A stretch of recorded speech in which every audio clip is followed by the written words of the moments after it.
Team USA holds on to beat Australia 98-92 in Tuneup for Paris Olympics. Team USA had a 24-point lead midway through the third quarter, but the lead was cut to 6 by the end of the pre-Olympic exhibition. There was a lot for the US Olympic team to like on Monday, and a lot not to like. Anthony Davis scored 17 points and grabbed 14 rebounds. Tyrese Haliburton came up with a pair of late three-pointers that helped stop a freefall by the Americans, and the US beat Australia 98-92 on Monday to improve to 2-0 in its 5-game slate of exhibitions leading into the Paris Olympics. Devin Booker scored 16 for the US, Anthony Edwards scored 14, and 3 players, Lebron James, Bam Adebayo, and Joel Embiid, finished with 10 for the Americans, who are playing host to a pair of exhibitions at Abu Dhabi, United Arab Emirates, this week. They'll play Serbia there on Wednesday.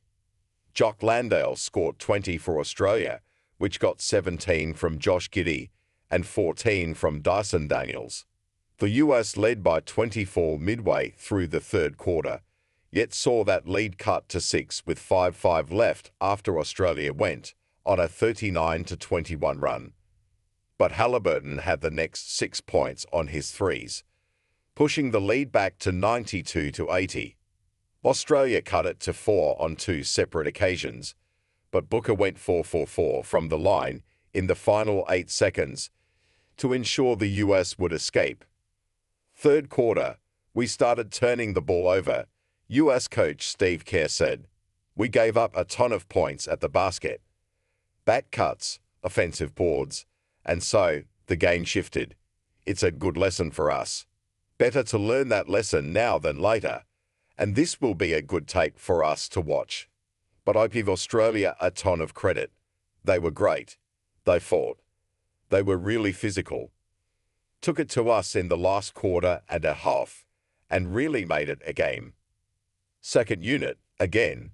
Just like in the Canada game, the so-called second unit, Haliburton, Drew Holiday, Adebayo, Davis, and Booker changed the game. That was the group on the floor when the Americans took a game that was tied at 19-19 with 3:15 left in the first and turned it into a 39-23 lead, a 20-4 run in a span of just over 5 minutes.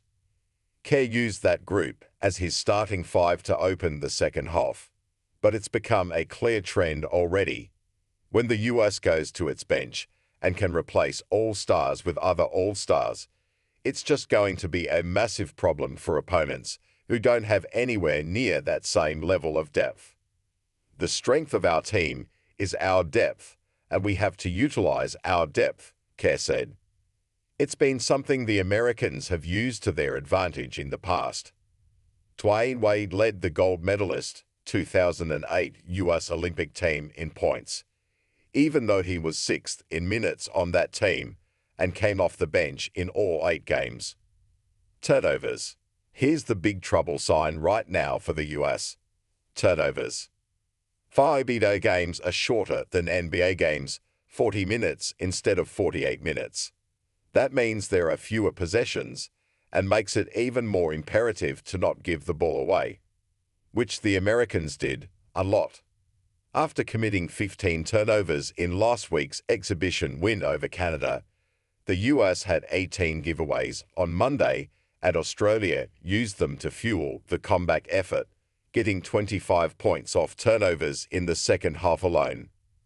Our turnovers, it's all about focus and execution, Davis said. Injury watch.